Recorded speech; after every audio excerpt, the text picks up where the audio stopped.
Nagulat ang lahat sa ginawa nila Trunks at Goten. Hello guys, Ugok Anime PH nga pala, ngayon nga ay pag-uusapan natin ang Chapter 9 ng Dragon Ball Kakome. Pero bago ko ito simulan ay mag-like na kayo sa ating video at mag-subscribe na din kayo para mas maging maganda ang ating kwentuhan about sa Dragon Ball Kakome. Tulad ng dati bago ako magsimula ay mag-intro na muna tayo.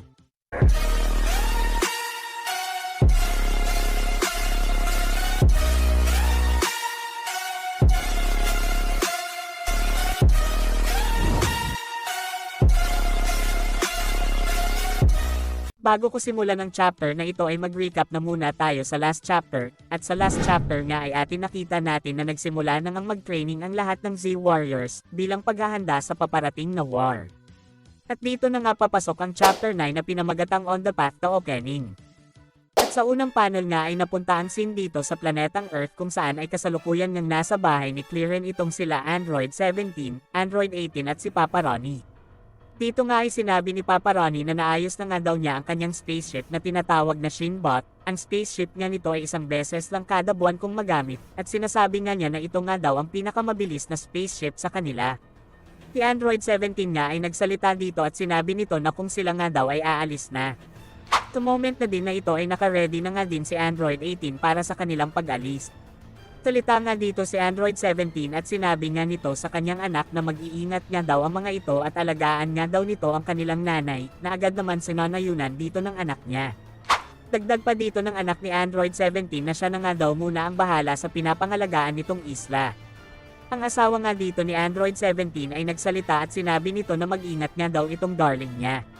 Na agad ngang sinanayunan dito ni 17. Sa moment na ito ay nagsalita nga dito si Papa Ronnie at sinabi nito na naka-ready na nga daw si Shinbot para sa kanilang gagawin na pag-travel. Ngunit sa point na ito ay dumating nga sila Mr. Pogi at si Bo. Salita nga dito si Mr. Pogi at sinabi nito na pinuntahan nga daw nila itong sila Android 17 dahil nga daw sa request ng kanilang mayor. May na-detect nga daw na isang device dito sa bahay ni Clearen kaya kailangan nga daw nilang alamin kung totoo daw ba ito kasi baka daw may nagaganap na digmaan dito or isa lamang false alarm. Salita nga dito si Papa Ronnie at sinabi nito na false alarm nga lang daw yon, inaayos nga lang daw nila ang kanyang spaceship para pumunta sa kanyang planeta. At ni-activate nga lang daw niya si Shinbot, dahilan kaya nga daw nagkaroon ng magnetic network, agad nang humingi ng tawad dito si Papa Ronnie. Si Mr. Pogi naman ay nagsigaw dito at sinabi nito na siya nga daw ang pinakamalakas na lalaki sa mundo na ito. Sagot naman dito si Papa Ronnie at sinabi nito na pinakamalakas. Bakit hindi kita nakita sa Tournament of Powers? Salita nga dito si Mr. Pogi at sinabi nito na hangal, ako si Mr. Pogi kilala sa pagkakaroon ng extraordinary na skills regarding sa martial arts, at dito nga ay nagpakita si Mr. Pogi ng swabing galaw nito. Pero wala pang isang segundo ay pinigilan nga siya dito ni Sapphire at sinabi nito na tumigil ka na, baka tamaan mo ang nakakabata kong kapatid. Si Mr. Pogi nga ay gulat na gulat nga dito. Dito nga ay pinagsabihan ng asawa ni Android 17 itong anak niya dahil nga sa sinabi nito at nagawa nito kay Mr. Pogi. Ito palang asawa ni Android 17 ay isang sikat na modelo at champion nga din ito sa martial art. Ito nga ay mabilis na nakilala ni Mr. Pogi at talagang hangang-hanga nga siya dito. Ngunit sa point na ito ay napagtripan nga ni Bo ang spaceship na gagamitin nila Android 17, ito nga ay kinain ni Bo na talagang nagpagulat sa tatlo.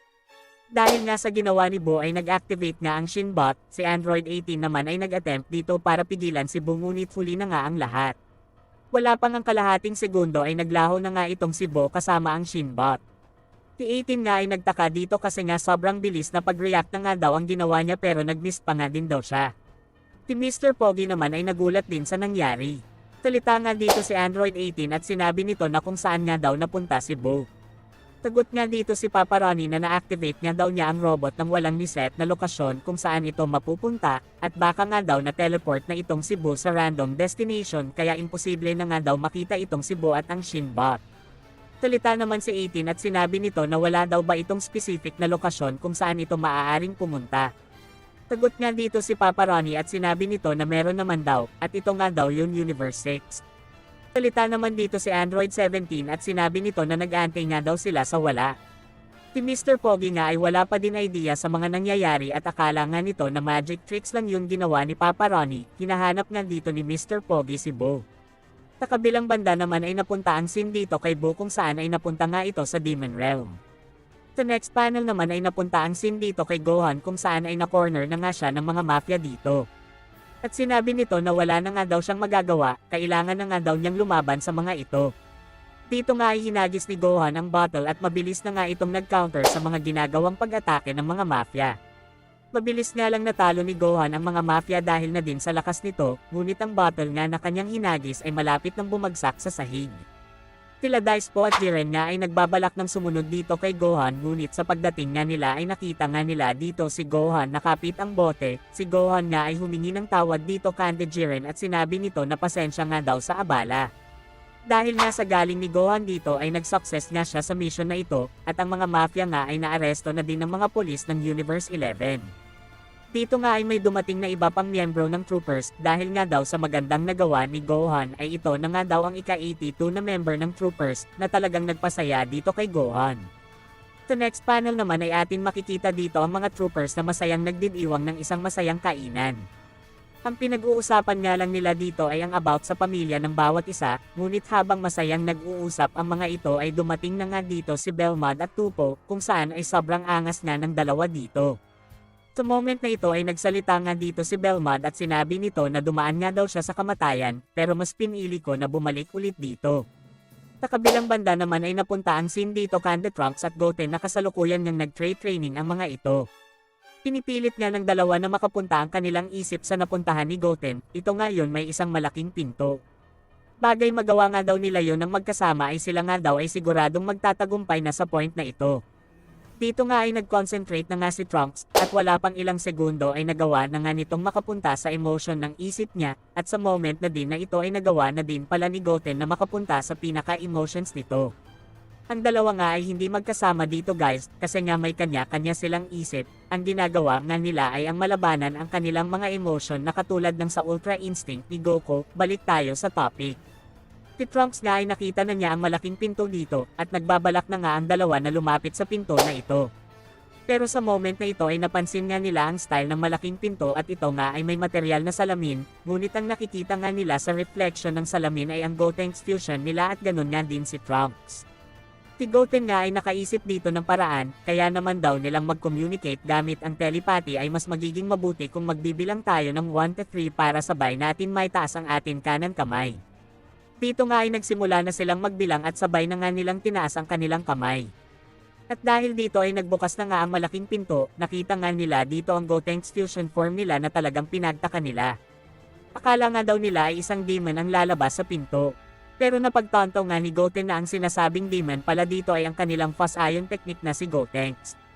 Dito nga din ay na-realize nila na once nga daw na sila ang nag-fusion, dalawa ay automatically na nga daw gagana ang kanilang katawan, at hindi na nga daw nila kailangan pa ng effort.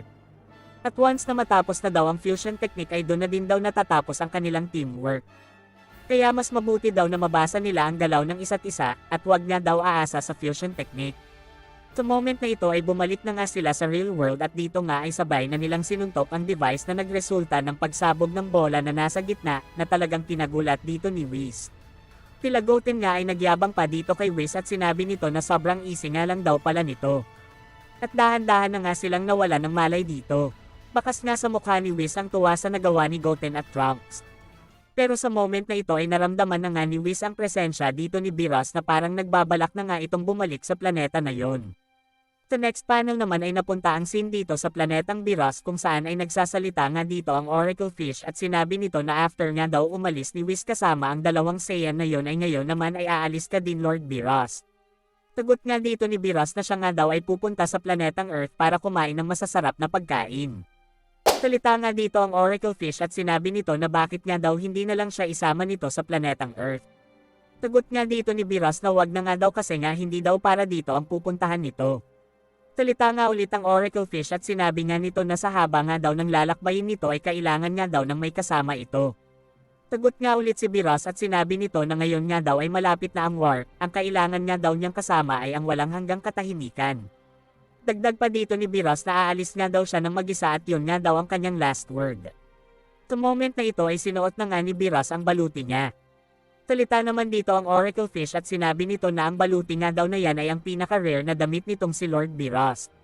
Tagot nga dito si Biros at sinabi nito na sa pagbalik niya daw niya dito ay ito pa nga rin daw ang suot niya, at dagdag pa nito na papunta na ako ama. At dito na nga natapos ang chapter 9 ng Dragon Ball Kakume. Like and subscribe guys for more videos like this. Sa mga viewers natin dyan, mag-subscribe na kayo, salamat.